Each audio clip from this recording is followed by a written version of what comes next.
Hi, this is Brian with Rocky Mountain Snow Guards. Today we're going to be going over the ST6 or the 6-inch snow trapper.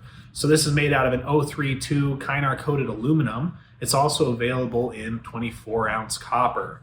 So the ST6 is exclusively a retrofit installation snow guard. Essentially it's going to be face fastened. So I'm going to briefly go through the installation instructions. Being that it's face fastened, we have to worry about water penetration. So first thing we're going to do is we're going to put down a layer or a bead of urethane sealant. Once that's down, the next thing we're going to do is stick the snow guard right on top of it and fasten it with 3 of our Woodbinder screws. The Woodbinder screws are great for keeping water out of the penetration, and the layer of urethane is going to make a waterproof barrier.